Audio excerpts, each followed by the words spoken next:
Pessoal, o Brasil tá uma bagunça. A gente sabe que a gente tem a maioria. Elegemos aí uma maioria de direita nas prefeituras, para vereador. O cenário em 2026 é bom. Parece que a direita, se continuar nesse ritmo, vai crescer muito as cadeiras de deputados, senadores. A gente tá conseguindo avançar, mas hoje o cenário é muito ruim. Quem tá no poder é a esquerda, o sistema toma conta, tem a presidência do Senado e da Câmara, né, do Congresso num todo.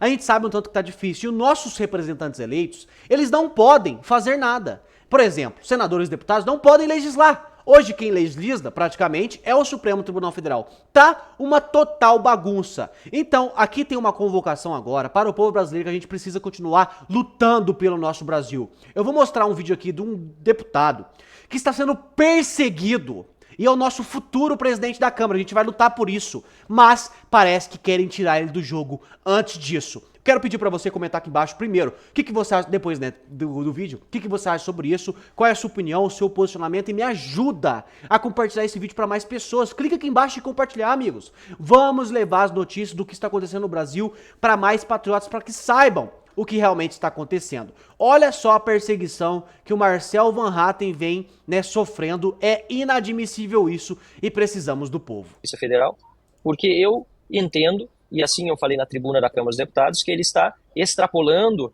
das suas funções e abusando de autoridade, e como deputado federal eu tenho todo o direito, aliás, eu tenho o dever de fazer essa denúncia. Por isso que se dá imunidade parlamentar. E no lugar de investigarem a denúncia que eu fiz, em vez de a Polícia Federal avaliar o que eu levei à tribuna e tentar entender se realmente era dessa forma, o chefe de gabinete do diretor-geral da Polícia Federal foi quem fez a notícia de fato contra mim. E depois de um trâmite interno, que acabou contando com a participação de 9 delegados da Polícia Federal e 5 agentes, esse policial, Fábio Alvarez Shore, anuiu, ou seja, concordou em representar contra mim. Então, quer dizer, em vez de investigarem que eu estava denunciando, quem fez o discurso, quem fez a denúncia, passa a ser o investigador. Então é muito importante essa tua observação inicial, porque Fábio Alvarez Shore, na verdade, está fazendo ao longo de todos esses anos em que está servindo ao ditador, ao Alexandre de Moraes, está fazendo esse trabalho sujo, inclusive com esses relatórios mal ajambrados, para dizer o mínimo, como o do Felipe Martins, que manteve ele preso durante 6 meses. Foi por conta desse relatório do Fábio Alvarez Shore que o Felipe Martins ficou preso 6 meses. Se tiver um motivo para ele ficar preso 6 meses, foi esse. E, aliás, vai ter problema ainda com os Estados Unidos, porque esse assunto não está elucidado, não está esclarecido.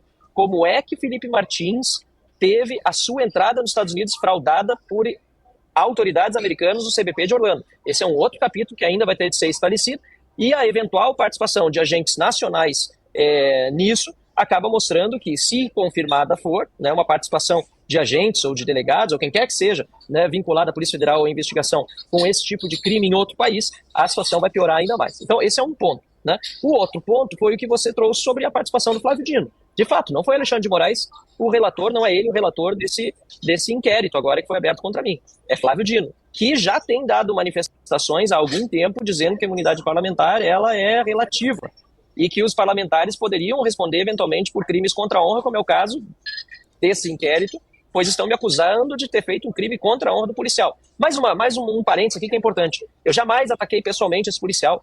Eu falei da atuação profissional dele. Então, ainda que como cidadão eu dissesse isso, não se enquadraria como crime contra a honra desse policial. Nem muito menos como denunciação caluniosa, que é outro dos tipos penais que o Flávio Dino agora está tentando me enquadrar. Então, é importante mostrar, sim, que essa mentalidade autoritária, totalitária, só podia vir mesmo de alguém que é comunista, porque o Lula disse que finalmente temos um comunista no Supremo Tribunal Federal. Porque no comunismo não se admitem mesmo outras opiniões. Qualquer país comunista, Coreia do Norte, Cuba, China, né, ex-União Soviética, não permitem outros partidos a não ser o partido do governo, o Partido Comunista. Qualquer outro partido é retirado do campo político. Não existe mais democracia. E é isso que Flávio Dino quer. E também é importante lembrar, Constantino, que Flávio Dino disse a respeito de um colega parlamentar meu, Zé Nelto, que chamou Gustavo Gayer de nazista, chamou Gustavo Gayer de fascista. Quando perguntado sobre essas ofensas feitas ao deputado Gustavo Gayer por esse chamado Zé Nelto, o Flávio Dino disse que não tinha problema, que chamar de nazista e de fascista era de jogo político, que são correntes políticas ideológicas e, portanto, pode ser chamado. Agora, eu dizer que um policial federal, um abusador de autoridade, na tribuna da Câmara dos Deputados, isso já pode ser crime contra a honra. Por favor, né? Mais desenhado que isso, né? É o país da bagunça, o país da mentira, onde falar a verdade virou crime. O Brasil realmente não é para amadores. Aqui ele deixou bem mastigadinho, a gente vai só passar por cima. Ele fez uma denúncia contra aquele delegado que fica fazendo vários, relatórios para o Supremo Tribunal Federal, para o Moraes, tomar suas decisões. Um dos casos, que ele citou aqui mesmo, foi a prisão de Felipe Martins. Então é um policial que abusa do seu poder, junto com Alexandre de Moraes, junto com o Supremo Tribunal Federal, para para fazer mesmo esses relatórios e conseguir fazer o que Alexandre de Moraes quer.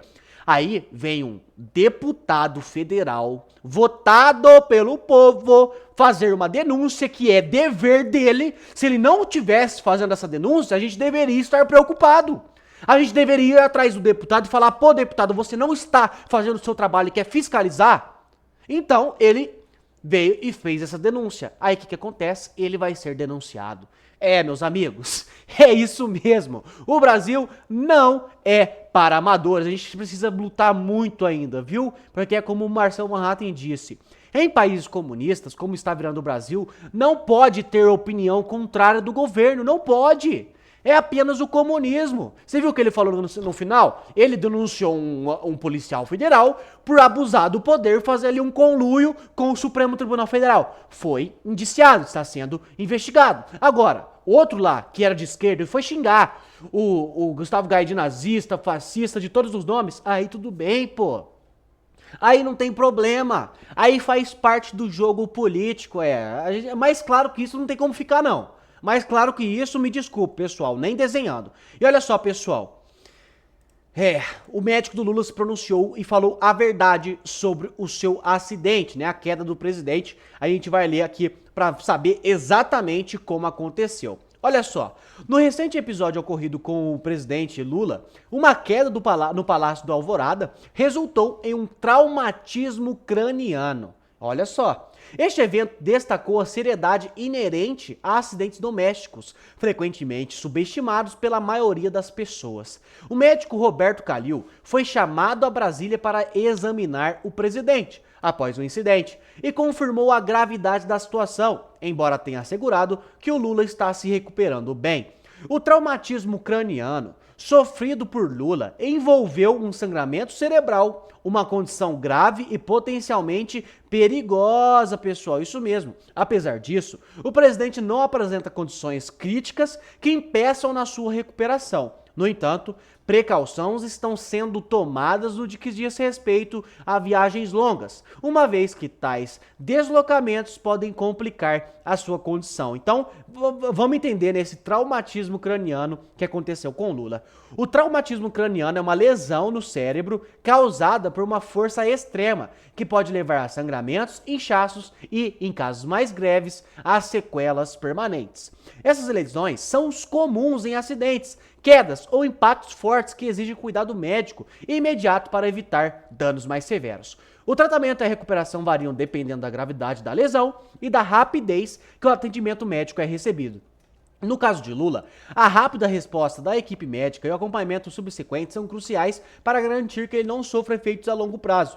A capacidade de realizar suas funções presidenciais não foi comprometida, mas cuidado com viagens e outras atividades físicas vigorosas é essencial para evitar complicações. Então ele bateu ali, a parte de trás da cabeça. O médico, ele alegou traumatismo craniano. A gente sabe que traumatismo craniano é muito grave. Então ele falar que teve um traumatismo craniano e falar que ele tá se recuperando bem, que tá tudo bem, já fica estranho, Inclusive ninguém viu o Lula. Cadê o Lula, gente? Cadê ele? Ele caiu, machucou, deu a notícia, mas ninguém viu ele. Então, tá um pouco estranho aqui. Mas olha só. Como um acidente doméstico pode impactar a sua saúde, Então, aqui eles já trazem uma parte da matéria para realmente prevenir esse tipo de coisa, Acidente doméstico, tais como quedas, são comuns, mais comuns do que se imagina e pode causar lesão séria. Então, o que a gente tem que fazer? Evitar superfícies escorregadias e manter os pisos secos, Garantir a estabilidade dos móveis e utilizar suportes quando necessário e manter a área de circulação livre de obstáculos. O que será que aconteceu com o Lula, para ele cair de costa, porque como ele bateu aqui, não se sabe se ele caiu numa escada, se ele bateu numa quina, mas bater aqui para chegar a cortar e foi corte com lesão. Então foi uma pancada que cortou e deu esse traumatismo craniano. E agora a pergunta que fica dos brasileiros é: cadê o Lula? Cadê ele, gente? Ninguém tá vendo o homem. A gente precisa saber como é que ele tá. A gente precisa ver ele. Ou será que vão, né, dar um jeitinho de substituir? A gente não sabe de nada, a gente fica aqui, né, nessas teorias da conspiração. Porque eu assistia muito vídeo daquele padre. O padre Kelman, o nome dele? Eu não sei. Eu não assisto muito ele, não. Eu assistia um pouco antes. Mas ele falava muito, né? O Lula foi substituído, tem sósia e tal. É outro Lula, o Lula já morreu tal. Então, né, será que, né, um traumatismo craniano, uma pancada na cabeça, não se sabe aonde, será que estão substituindo o Lula? Bom, não sabemos, né? A gente fica aí com os nossos pensamentos, com as nossas teorias. Queria pedir pra você comentar aqui embaixo o que você acha sobre isso, qual é a sua opinião, o seu posicionamento. É muito importante, amigo, que você não se omita, que você continue lutando pelo nosso Brasil, tá bom? Muito obrigado e até a nossa próxima notícia.